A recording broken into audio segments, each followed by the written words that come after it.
Welcome back to Global Lens. Today, I'm here with Professor Doug Guthrie to discuss the escalating conflict between California Governor Gavin Newsom and President Donald Trump. Doug, this political showdown has really heated up quickly. So let's start with the timeline. On May 24th, Governor Newsom proposed withdrawing federal taxes after Trump threatened to cut federal funding for California for not complying with his executive orders. Then on June 6th, the Treasury Department warned that withholding taxes would be criminal tax evasion. Shortly after, ICE raid sparked protests in Los Angeles, and Trump deployed 2,000 National Guard troops. By June 8th, Trump sent 700 Marines to California. Then California sued Trump, and Trump suggested Newsom should be arrested. Doug, in your experience, how common or uncommon is it for president to actually deploy military against protesters within a state? Well, thank you for the question and the conversation, Christine. And just to before I answer your question, I'll just say, this is a special time.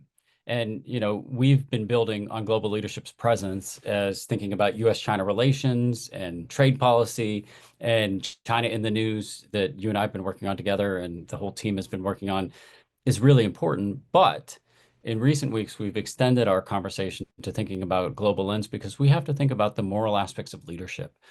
And this is really an important and amazing moment, Christine, in our country's history. And so I'm so thankful that you're bringing this conversation to the fore, and I'm thankful to be a part of it. So just to answer your question, it's rare for the president to deploy National Guard without a formal request from the governor of a state, right? So the National Guard is a hybrid organization because it's under the command of the state governor, but can also be federalized and placed under the federal command permissions such as disasters or chaos or some other reason.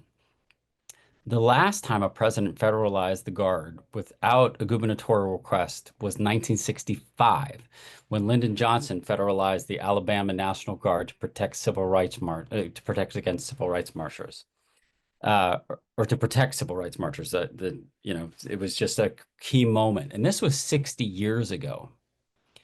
And so, where Trump has gone further than any of his predecessors is his decision to mobilize the Marines, active military, in a state without the appropriate threat. So let's think about that. Like, what does that mean? Yes, there's chaos going on in some places, there's protests, but the president has activated and mobilized the Marines. And Governor Newsom hasn't asked for this, right? And so those threats are limited in the United States to being invaded by a foreign power. There's a rebellion or danger rebellion, and the president is, quote, unable with the regular forces to execute the laws of the United States. And in this case, neither of those applied. And so obviously, President Trump is relying on the final rationale, which is just that he wants to do it. And so I think it's a really remarkable moment. And we're seeing a remarkable political moment. We're seeing sort of President Trump stepping up and doing what he wants to do and what has the presidential power to do, or he believes he has the presidential power to do. And we're seeing Governor Newsom respond. And so it's a really interesting moment, Christine, and I think it's such an interesting and important topic. Yeah, you mentioned the last time it happened was 60 years ago. I just don't understand why January 6th riot did not even result in National Guard or anyone being called. And then now a few folks in Los Angeles downtown resulted in this. It's heartbreaking. Uh, I think it would be helpful to go back and see why it all started. The president has started taking a hard line with California for the governor's skepticism about his executive orders and edicts. And Governor Newsom suggested California could just not send federal tax collections to Washington. Well, let's talk about this. I'm a Californian. In 2024, California resident and business collectively paid about $692 billion in federal taxes and received $609 billion. That means California pays more in taxes to the federal government than it receives as a donor state. This is quite significant. This significant imbalance, especially consider California has several military bases bringing federal dollars. So, what are the implications that California gets back cents, like 80, 90 cents for every dollar is sent to Washington in federal government? And is there a leadership advantage for having this fight? Well, so it's a great point, Christine. And like, I love taking this conversation away from just like Donald Trump fighting against the other personality, Gavin Newsom, because like, those are leadership moments, and both are, Donald Trump is president of the United States and Gavin Newsom is governor of the largest economy in the United States. I think you and I were talking about this earlier. If California was an independent nation, it would be the sixth largest economy in the world. Is We that just right? became number five. We just overtook Japan last month. So I, I, just I think about that. Like, I mean, think about that. Like, think about what California is contributing to the United States, right?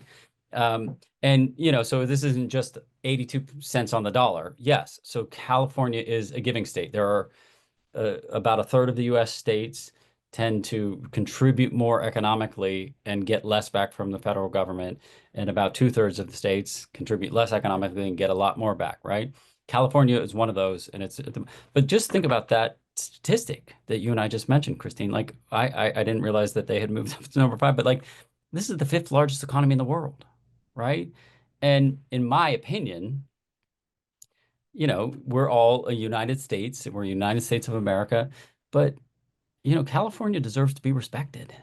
I mean, this has been an amazing economic journey that this state has taken this country on over the last 50 years. I mean, Silicon Valley exists in California and it was built, like we've in recent talks been discussing Patrick McGee's Apple in China book. Like Apple was founded in the state of California. Like, I mean, this is a time to think about just how much this state and this economy has contributed to the United States, but also to the world. Now, how that then goes back to this question of like, well, that doesn't mean that they're an autonomous nation because they're a state, right? And so they have to continue working with Washington. But Governor Newsom is, the governor of a very, very powerful state and a very, very powerful economy. And I think he deserves a little latitude and a little respect. And so, like, as these issues play out on the streets of Los Angeles and, the streets throughout California, I think, rather than seeing Governor Newsom as a competitor in sort of the political jargon of like how we think about Democrats versus Republicans and who's going to be the next president, I think it would be really important and the good leadership moment would be for President Trump and Vice President JD Vance to be in dialogue with Governor Newsom. Like this is an important time and an important moment. And rather than like having flare-ups that play out on the streets and suddenly we're going to send Marines in, let's talk. Let's talk and be diplomatic.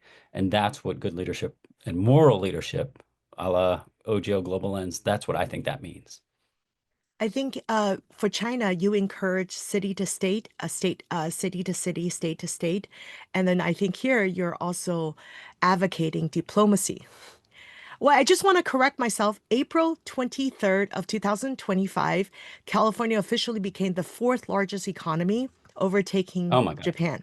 So that is according to newly released data from International Monetary Fund. Wow, that is amazing. So let's talk about why our universities. So this all started with UC system, where why are universities in California and other elite schools like Harvard and Columbia such easy target in political debates? Well, I mean, it's a great question, Christine. And here I would argue again, this is the polarization of these issues. And I don't want our OGL podcast to be polarized in political sense. And, people probably know what my politics are, but I just think that all sides need to work with each other, right? And so you know, as you know, I'm a professor, and I've been a professor at a number of different universities. I'm now a professor at Arizona State University, and I believe in American higher education. And I believe in the independence and autonomy and innovation of American higher education systems. I think Michael Crow is a great president. I think the leaders of places like Harvard and the leaders of the UC system are amazing people. And these are people who really put on the docket. The key issue is independent thinking, liberal arts education merged together with high level science and high level math and high level engineering, all of these things coming together. This is what has made the university system of the United States the best university system in the world, right? It is the reason that for years, I mean, I've been a professor and then a dean of a business school and, a professor again, and then working for Apple University in China. For years, I've been trying to work together in concert with Chinese universities. And for years, as long as I've been a part of this system, they've all wanted to send their students to America, right? Because America is the best higher education system in the world. And then we benefit from this idea of having the best students and the best brain power funneling into our system. Amazing, right? Now, part of that system is that it's independent from the government. And so this goes back to your question. They need to have a liberal arts mindset. They need to be able to think freely, right? That's what we promise in America. We're not just going to give you good engineering training and good finance training. We're also going to teach your young students to critical thinking skills that are going to make you the best critical thinkers and creative minds in the world. That's what American higher education is about, right? And so, but part of that is you also get liberal liberal education mindsets that think radically about geopolitics and think radically about, the situation in the Middle East or think radically about US-China relations. And we need to have that open mindset. And so I think this is a threat to people like Donald Trump and JD Vance because they don't want people to have open minds. They want people to follow what they think and think exactly the way they think. And that's not what American higher education is about. So I think it's very dangerous, Christine. I think it's scary. And as a professor for all of my adult life and somebody who just believes in American higher education system and liberal arts mindset merged together with, high level thinking in science and math and engineering, I think it's a disaster. I agree. So in June, this is now in June, a lot of students are coming to internationally, landing in United States for the start of the semester in fall. Some of them are really worried that they can't get their student visa in time, particularly those from China. So we are at a juncture. This summer is something that we're going to track very closely. What does this imbalance between California's relationship with the federal government, especially under opposing leadership? We have a Democratic governor and a Republican White House. Well, I mean, here again, I think, you and I have laid out a bunch of the critical issues in this short discussion, but we have California, which is, you know, on the spectrum of things, a pretty liberal state and tends to have, Democratic governors and Democratic mayors, and there's a lot of famous people in that mindset. And so there's, somewhat of a spectrum or an imbalance between what California thinks and what some other parts of the United States thinks, but that's America, right? Like we believe in political mindsets that diverge with each other and we get into arguments and we talk, right?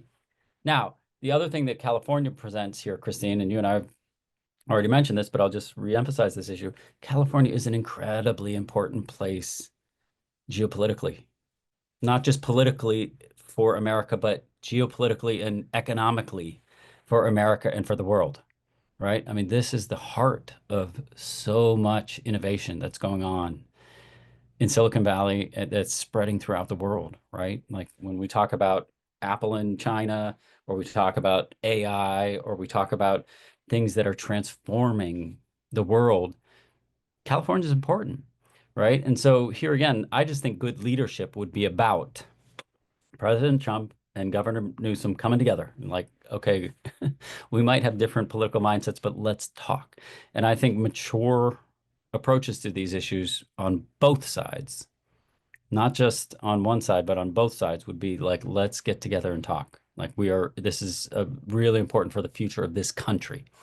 And so I'm just hopeful, Christine, that these two sides can work it out. And I hope, a la, on global leadership, global lens, that we can see mature, thoughtful leadership from both sides, where, we don't have name calling, we don't have calls for come arrest me.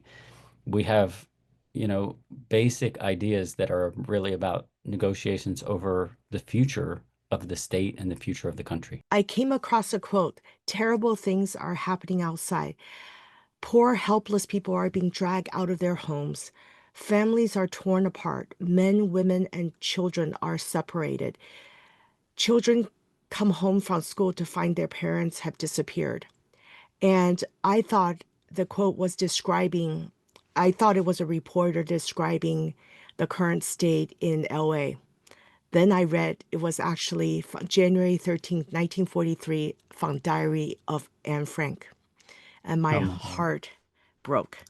So, from Yeah. leadership perspective, what does using military force in LA riot say about how US is being run today? Well, Christine, it's a great question, and I was going with you on that journey, and I was like, who's she talking about? And you know, I was a little surprised, but not totally surprised. Diary of Anne Frank, right? And so this is a dangerous time for our nation because this is the way countries subtly walk into autocracy and dictatorship, right? Like, I mean, if you go back to Germany in the 1930s, like, this was a powerful economy, and there was this charismatic leader named Adolf Hitler, and he had some ideas about, you know, immigrants and whatever. But like, it was, you know, I don't think back then the world thought that we were headed towards World War II and concentration camps. Like and so like I'm not saying that America is headed there, but I think we need to be careful.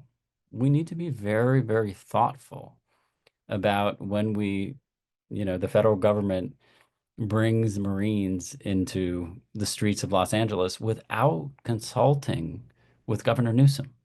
Like, you just, it's dangerous. This is a dangerous, dangerous time. And so I just think one of the things that has made this country great is that we were built on the idea that rule of law and states' rights versus federal rights, and I think we have a group of people in Washington who are pushing hard on these issues, and it's a little bit scary and a little bit dangerous. But I think you and me, we need to continue having our YouTube shows and continue talking about these issues because this is about moral leadership. And so I just think, this is an important time for our country, but I think we need to continue to have these conversations without taking political sides, but continue to have conversations about what's right from a federalist and a states-oriented approach to the rule of law. And we need to be careful. Absolutely. So, finally, what should citizens and observers around the world really take away from the conflicts between Gavin Newsom and President Trump about American democracy and political leadership today? So my quick answer to that, Christine, is rather than us staking a position on who's right and who's wrong in the political spectrum, what I would love for Americans and for our followers to focus on is who's handling themselves well and comporting themselves well in terms of rule of law, in terms of the United States government and a federalist system and states' rights. That's the most important thing. And I'm not making a claim. I think everybody's making mistakes right now, but I think the key thing is to really focus on how do we focus on what has made this country great, which is the combination of a federalist system with 50 states and a powerful federal government that respects the rule of law, and then states that also respect the rule of law and states' rights and contribute amazing things economically to this country and to this world. And so I would love, Christine, I love your question because I would love for people to just think analytically about this. Don't let your emotions get caught up in like, who was on the streets and who was tussling with who. Think about what is important analytically from these issues of geopolitical position of the United States in the world. U.S.-China relations is important to us, but this is United States in the world. This is states like California in the world. And then this is the federalist system of the United States and states' rights as well. And so who's right or who's wrong is who's comporting themselves the best with respect to those issues. Do you agree? Yes. Thank you so much for your insights, Doug. This is such a critical story that reminds us how complex and tense governance in the United States has become. Thank you for joining us on Global Lens. We'll keep watching how this conflict unfolds. And to our viewers, if you enjoy this discussion, don't forget to like, subscribe, and share this video. It really helps us get the message out to more people. See you next time. Thank you. Thank you so much for having me, Christine. And this was an amazing conversation, so important. And I just love your questions. So let's just keep doing this together and we'll keep sending these things out to our audiences. Until next time, thanks, Doug. Bye bye.